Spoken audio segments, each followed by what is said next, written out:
नीति क्लास।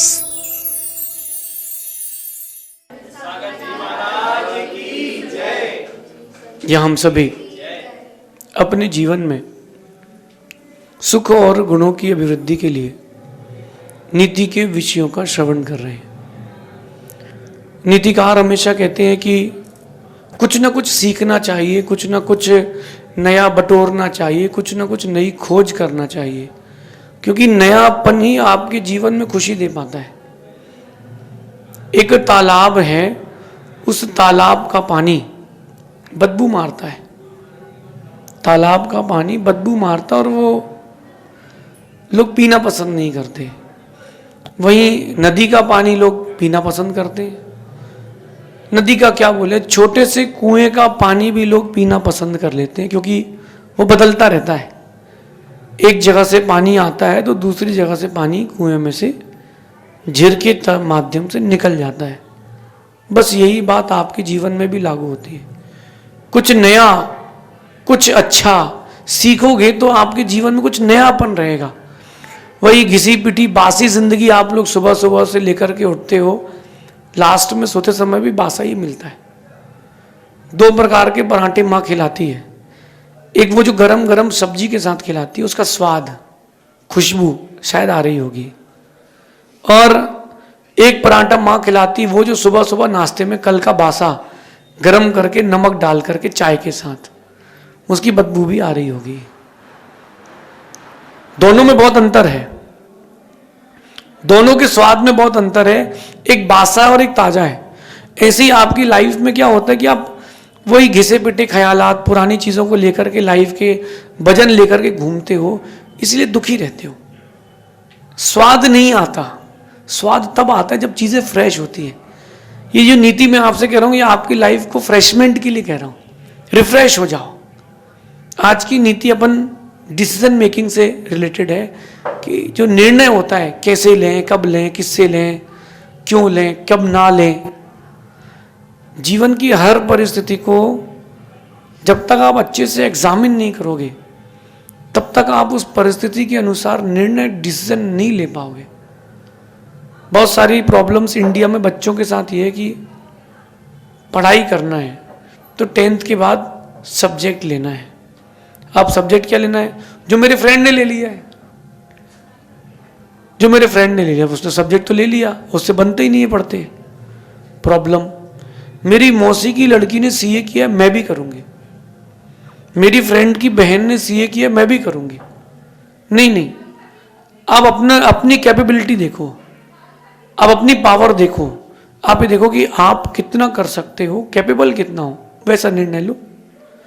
अब कुछ दिन पुरानी घटना, एक लड़के ने बोला कि गुरुदेव मुझे आगे क्या करना चाहिए। मैंने क्या पूछा, क्या प्रॉब्लम हो गई? बोले मैंने एक्चुअली क्या है कि साइंस सब्जेक्ट ले लिया था। मैंने कहा अच्छी बात है फिर। बोले लेकिन लड़की के चक्कर में लिया था, लड़की ने भी लिया था तो मैंने भी ले लिया। हाँ, मैंने कहा फिर क्या हुआ बेटा?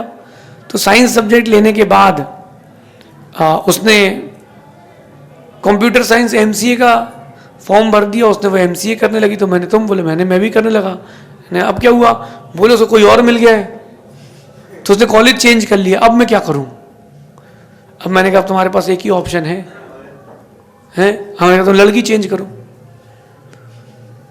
ये देखो देखा देखी का निर्णय है। उसने ये बिजनेस कर लिया तो मैं भी यही बिजनेस कर लेता हूं। ये देखा देखी की लाइफ, देखा देखी का बिजनेस, देखा देखी की पढ़ाई, ये कोई निर्णय नहीं है, ये कोई डिसीजन नहीं है। मेरे पापा का सपना है कि मैं डॉक्टर बनूं। बहुत अच्छी बात है, आपके पापा का सपना है, लेकिन ये देखो कि आपकी कैपेबिलिटी कितनी है, आप अपने आप में कितने कैपेबल हो, बात इतनी है। निर्णय अगर आपसे लेते नहीं बनता हो तो सलाह ले लें, सेल्फ एनालिसिस करें। नीति को सुनते हैं आज की नीति कह रही है कि निर्णय लेने से पहले अगर लगता है जरूरत हो तो दूसरों से सलाह तो लें, दूसरों से सलाह तो लें, लेकिन दूसरों की हर बात को मानना जरूरी नहीं है। मेरी बात समझना आप। निर्णय लेने से पहले आप लाइफ का कोई भी निर्णय लो, लेकिन दूसरों से एक बार सलाह लेना चाहते हो तो ले लें। लेकिन जरूरी नहीं है कि वो निर्णय आपकी लाइफ के लिए सही ही हो। निर्णय सही कब होगा? जब वो आप उसमें कैपेबल होगे। अगर आप कैपेबल नहीं हो तो आपका निर्णय किसी से कितने ही पूछ के ले लो, निर्णय अच्छा नहीं होगा। इसलिए जब भी आपको लाइफ में निर्णय लेना हो, कोई डिसीजन लेना हो, सबसे पहले देखो कि आप कितना कैपेबल हो, आपके अंदर हार्ड वर्क की कितनी ताकत है। उससे अगर आपकी ताकत 100 पॉइंट्स की है तो आप 120 का काम ले सकते हो। आपकी ताकत अगर 100 पॉइंट्स की नहीं है तो आप उतनी लें जितना थोड़ा बहुत एवरेज करके। 100 पॉइंट्स की ताकत है तो 1000 पॉइंट्स का काम ना लें। किसी ने बिजनेस करना है, उसने कहा 2 करोड़ का अपन लोन ले लेते हैं। मैंने पूछा अगर बिजनेस फेल होगा तो क्या करोगे? वो कहता है कि मैं 50 लाख चुका पाऊंगा। मैंने कहा बाकी बोले किडनी बेचना पड़ेगी। मैंने कहा मत करो, जितना तुम कवर अप कर सकते हो उतना ही करो, उससे ज्यादा मत करो। या आपकी लाइफ है, कहीं ऐसा नहीं हो कि आपकी लाइफ जंजाल बन जाए। जितने आप केपेबल हो, थोड़ी जितना आप बढ़ा सकते हो उतना बढ़ाओ, उसके आगे नहीं बढ़ना। निर्णय लेने से पहले दूसरों से सलाह तो लें। अगर आप सेल्फ में कैपेबल नहीं हो तो दूसरों से सलाह तो लें, मगर अपनी परिस्थिति और अपने भविष्य को देख करके निर्णय लें। आपकी परिस्थिति क्या है, आपके पास सर्कमस्टेंसेस क्या है और आपका फ्यूचर क्या है। बिजनेसमैन का बेटा अगर पढ़ाई करने जा रहा है तो मूर्ख है। क्यों मूर्ख है? अरे तेरे पिताजी के पास बिजनेस सेटेड है, तेरे को तो आगे बढ़ाना है ना। कोई अगर नया बिजनेस स्टार्ट करता है तो बेसिक से न्यू से स्टार्ट करना, और फादर का बिजनेस आगे बढ़ाता है तो उसको तो न्यू बनी बनाई मिली है ना। तो जो लोग जॉब कर रहे हैं उनसे मेरा कहना है कि आप जॉब तो कर रहे हो, लेकिन आप आने वाली अपनी पीढ़ी को क्या देके जाओगे? आप IAS बन जाओ, आप बहुत बड़े साइंटिस्ट बन जाओ, क्या देके जाओगे? हॉस्पिटल देके जाओगे, जॉब नहीं देके जा पाओगे। आप क्या देके जाओगे? बिजनेसमैन है, कम से कम एक दुकान तो देगा, चलती हुई दुकान तो देगा, कम से कम घसीट घसाट की जिंदगी निकल तो जाएगी। तो यही मेरा आप सबसे कहना है, जीवन में कोई भी परिस्थिति हो, जब भी निर्णय लेना हो, आप नहीं ले पा रहे हो, दूसरों से सलाह ले लें। लेकिन सलाह लें, उनके निर्णय को मानना ही नहीं है, क्योंकि जब भी आप निर्णय दूसरे की बुद्धि से लोगे दुख मिलेगा, अपनी शक्ति से लोगे तो सुख मिलेगा। अब देखना आपकी परिस्थिति क्या है और आपका भविष्य क्या है। अब अपने आप को फ्यूचर में क्या एक्सपेक्ट करते हो, इसके साथ आगे बढ़कर के निर्णय लेना।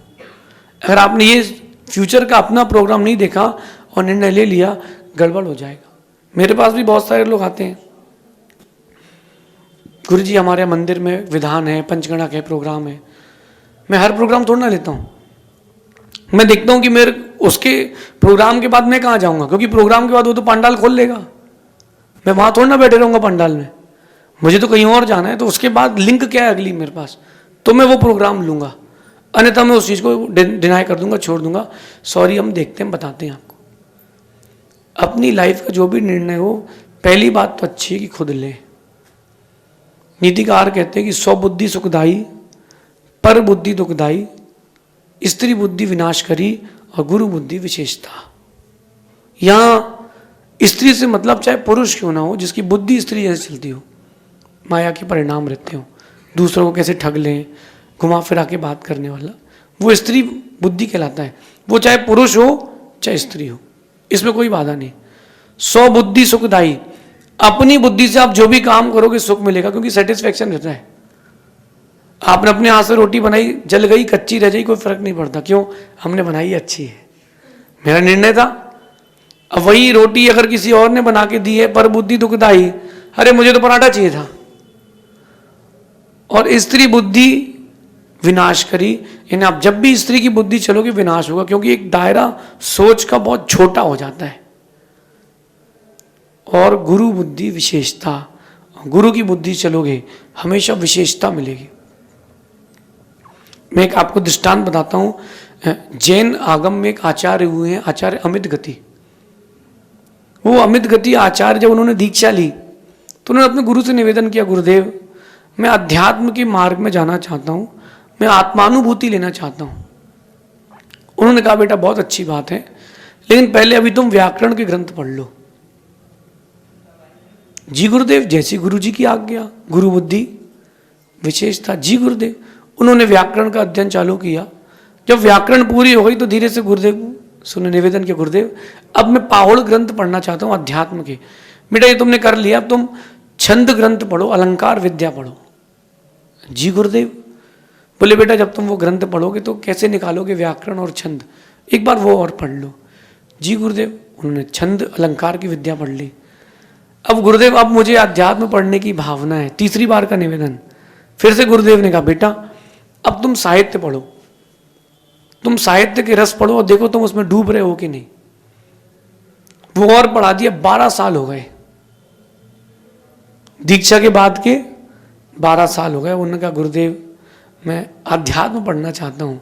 गुरु ने उससे एक बात बोली, बेटा तुझे अध्यात्म पढ़ना क्या है, तू तो अध्यात्म में ही है, तेरी चर्या ही अध्यात्म है।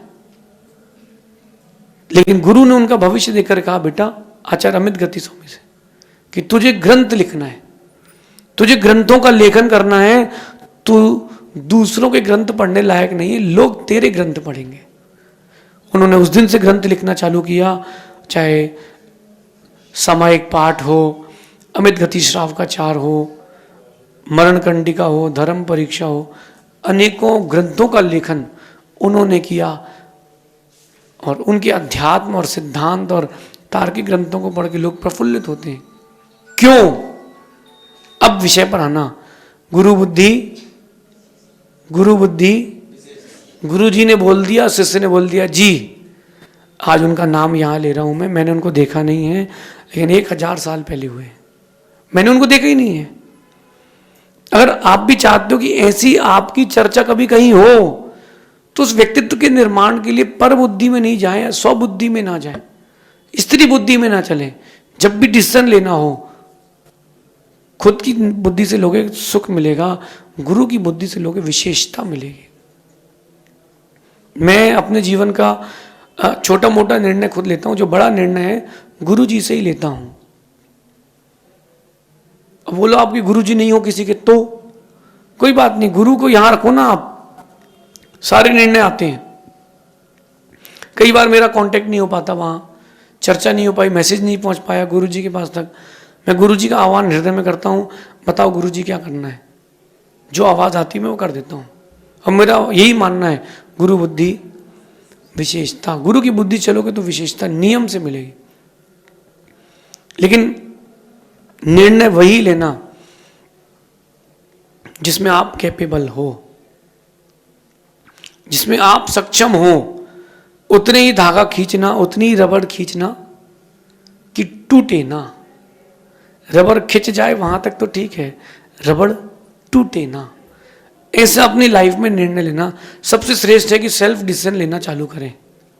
नहीं ले पाते हैं उनसे लें जो आपको 100% समझते हैं। लेकिन एक बात बीच में कहता हूं कि उन तक जो आपको समझते हैं पूरा, वहां तक पहुंच बनाना भी कठिन है, वहां तक पहुंच बनाना भी कठिन है। नदी को अगर समुद्र बनना है तो सब कुछ समर्पित करना पड़ेगा।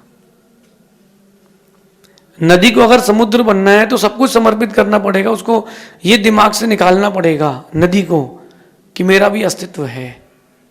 अगर नदी ने दिमाग से निकाल दिया कि मेरा भी अस्तित्व है कोई, अगर नदी इस बात को भूल जाती है तो समुद्र बन सकती है। और अगर उसको अपना अस्तित्व बचाना है तो निकलेगी पूर्व से, पश्चिम में जाएगी, दक्षिण में जाएगी, घूमती रहेगी, आखिरी में सूख जाएगी। ये गुरु बुद्धि है।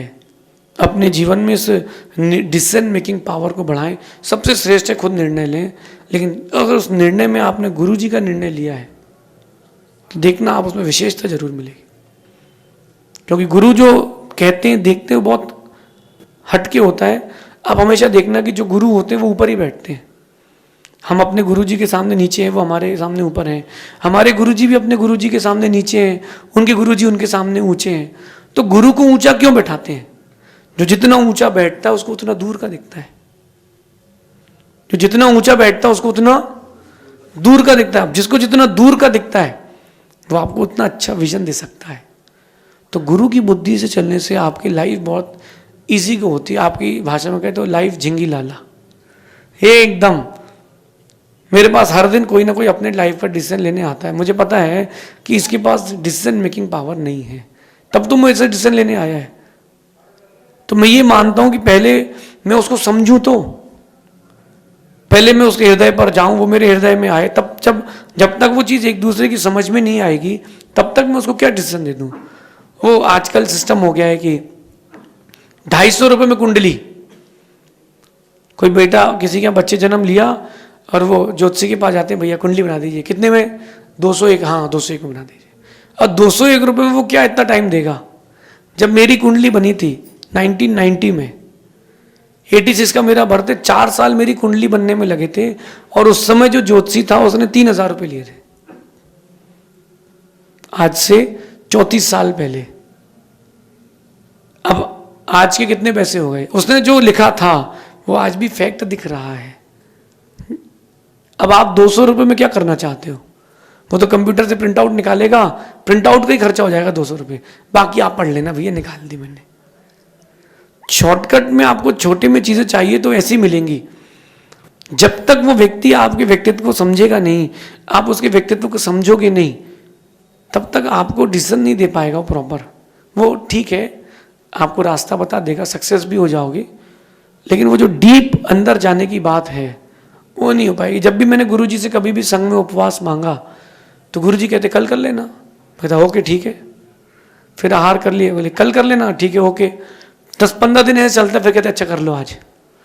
मैंने क्यों? बोले तुमको 15 दिन लगते हैं उपवास करने में। उनको पता है कि मेरे बारे में मेरी प्रकृति क्या है, मेरी शक्ति क्या है, मेरा विजन क्या है, मेरा लक्ष्य क्या है, तो मुझे उस प्रकार से तपस्या करवाते। इसलिए जीवन आपका है, इसलिए निर्णय भी आपके ही होना चाहिए। दूसरों की ली गई हर सलाह को मानना जरूरी नहीं है।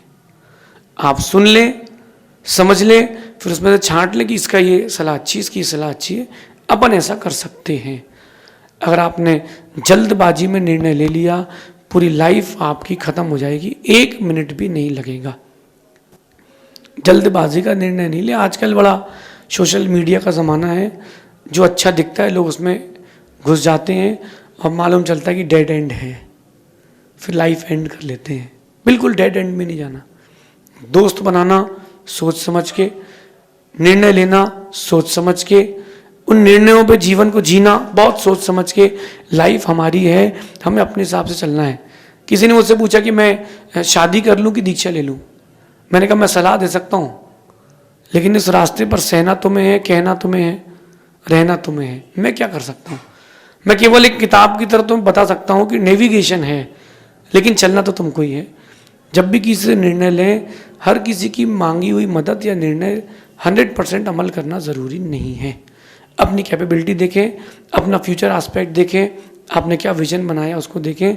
हाँ, अगर निर्णय देने वाला आपका गुरु है, फिर आंख बंद करके निर्णय ले लें, क्योंकि गुरु जो सोचेंगे वो आपके लिए सर्वश्रेष्ठ होगा। ऐसा चिंतन करना। शेष आगे देखेंगे। भगवान महावीर स्वामी की नीति क्लास।